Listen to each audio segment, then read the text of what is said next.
Silat e os Bakirakas saudavam formalmente e se ajoelhavam em reverência àquele que estava sentado no trono, que dizia achar ter subestimado o poder do clã Bakiraka. Silat dizia não ter com o que justificar sua derrota. O homem no trono diz: perceba um vislumbre de esperança em seu anseio por restaurar a honra do seu clã. Contudo, se o oponente é o Falcão revelado pelo oráculo, minha ajuda é inadmissível. Caberá a você apenas observar e monitorar o paradeiro do Falcão. Meus soldados se encarregarão de capturá-lo. Silat estava prestes a fazer uma objeção, mas o líder o interrompe. Silat então abaixa a cabeça e se retira junto com seus companheiros. Enquanto desciam por uma escadaria, os dois gêmeos pedem desculpas a Silat, o chamando mais uma vez de príncipe, pois sentem-se insuficientemente fortes. Silat os tranquiliza, afirmando que ainda tem uma chance, desde que mantenham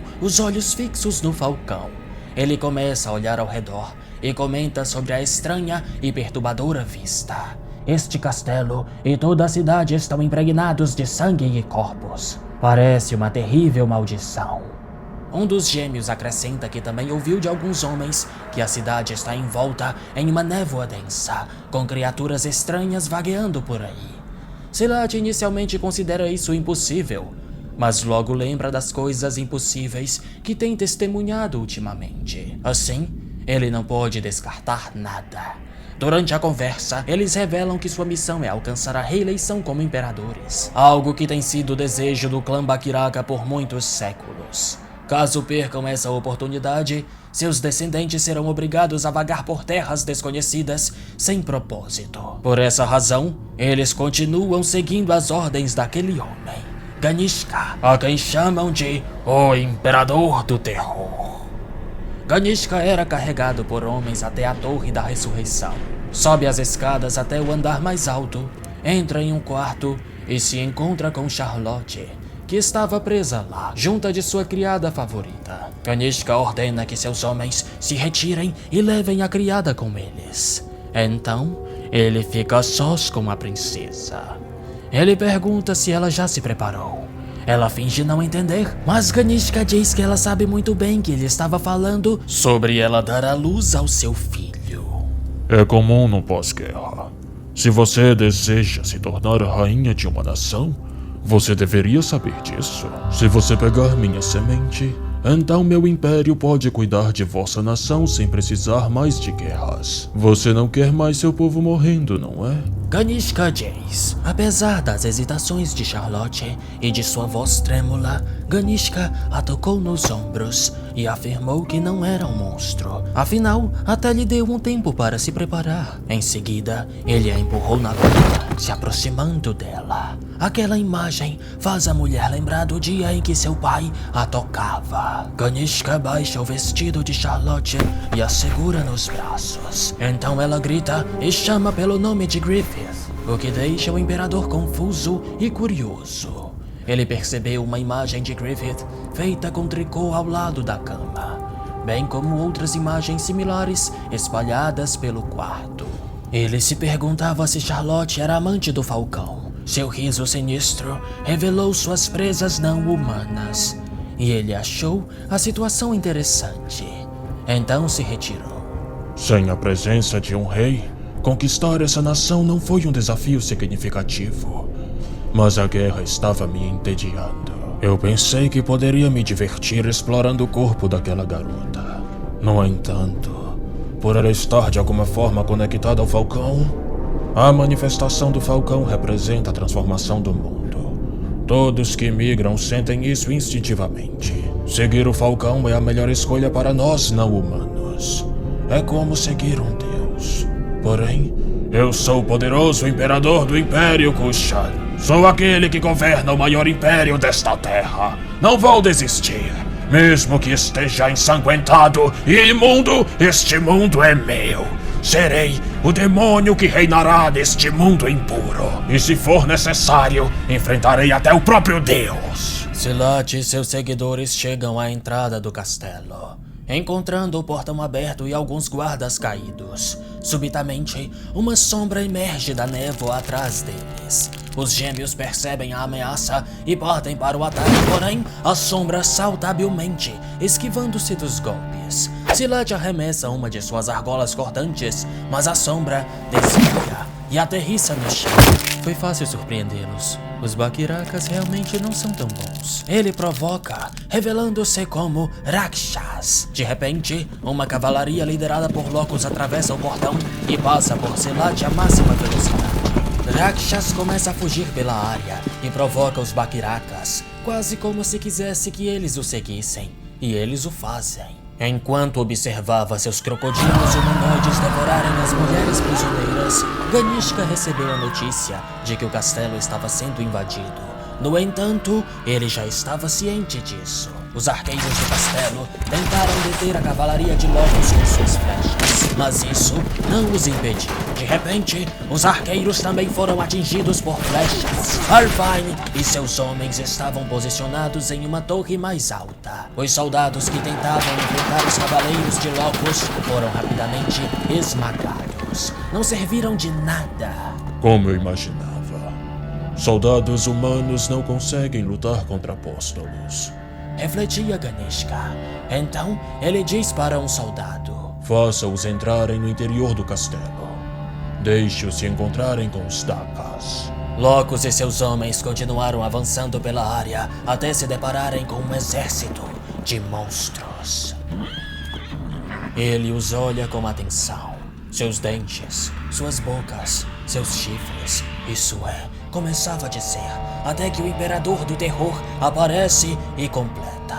Dakas, esses são os soldados que eu criei com a minha magia. Eles são como demônios do inferno.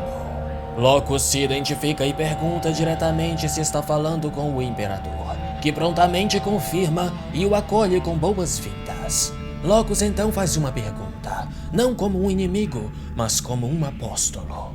Por que você se opõe ao nosso mestre? Essa pergunta provoca risos em Ganishka. Ele chama Locus de ingênuo e se autoproclama o grande imperador, o rei dos reis. Ele diz aos berros que é o único governante absoluto deste mundo, afirmando que qualquer um que tente mudar este fato deverá pagar com sangue. Nem mesmo Deus, que desceu à terra, conseguirá escapar desse destino. Então, exibindo suas garras, ele declara que banhará Deus em sangue.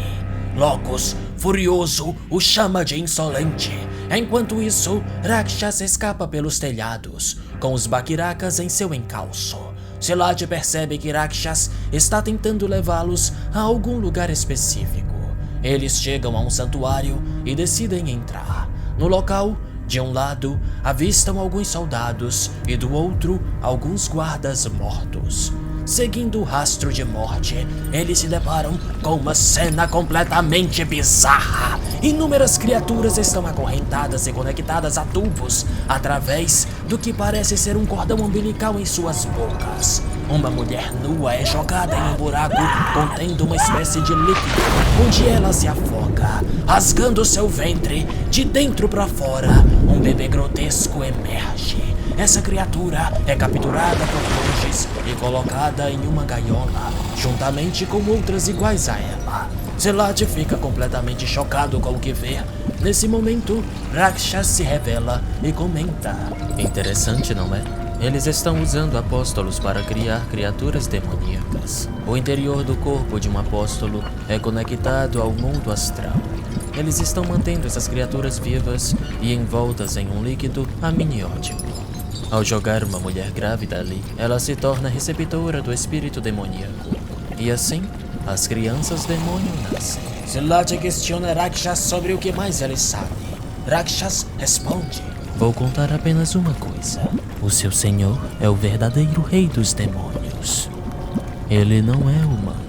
Os guardas do local escutam um barulho e perguntam quem estava lá. Silat então se retira, em raiva. Imperador maldito! O que ele fez? Abriu o portão para o inferno! Os soldados demônios avançam contra Locus, que passava por uma metamorfose. Vários dos monstros são perfurados na cara e envenenados. Girando sua lança, Locus os joga no chão. Ele havia entrado na sua forma de apóstolo. Seu corpo se fundiu ao de seu cavalo e à sua armadura, tornando-se uma espécie de centauro metálico. Seus homens fazem o mesmo que ele e entram nas suas formas completas de apóstolos. Então, Locus dá o comando. Bando do Falcão, divisão dos demônios laceios. Ataque.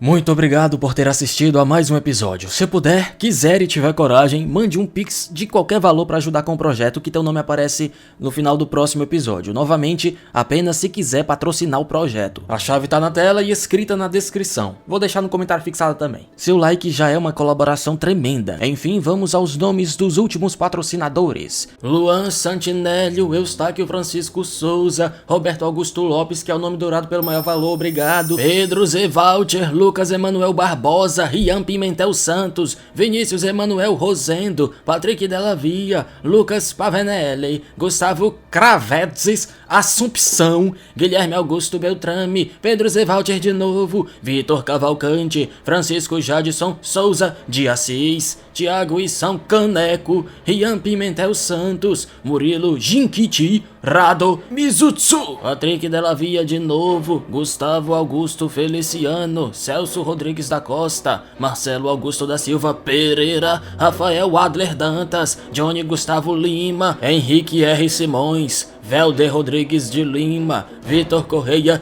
Zutinali, Ramon Bernardo Santos, Rian Pimentel Santos de novo, Fernando Garbatesvski, João Paulo Moreira, José Ezequiel Sena, Wesley A. Ferreira Silva, Luiz Felipe Siqueira, Luiz Guilherme Contrucci Vinais, Caio Vinícius Villeforte, Anderson Ayla da Silva Saides, Kelvin Melo Nascimento, Lucas Santos Colby, Walter Wallace Menezes, Matheus Pereira Venerando, Kleber Santos de Santana, Pedro Zé Walter de novo, Elson Marques da Silva, Isabel Cristina Batista, Richard Mariano Tavares da Silva, Ricardo Vargas dos Santos, Wagner Dias de Sales Ribeiro, Flávio Ceciliano Coura de Oliveira, Yuri Natan Moreira da Silva Mariano, Rafael de Souza Nery Santiago, Eustáquio Francisco Souza, Felipe dos Santos Silva, Igor Silva Duarte dos Santos, Patrick Della Via, Gabriel Paulo Alves da Silva, Felipe de Oliveira Pacheco, Yuri Zivago de Alencar Magalhães, Thiago Henrique Pereira, Miqueias Araújo da Gama, Luiz Henrique Soares, Matheus Bessa, Perdi-me, Herbert Harrison Alves Machado, Fábio Dias Ladeira, Matheus Ultramere Mendes da Silva e por fim, Rodrigo Caio. Obrigado e até a próxima.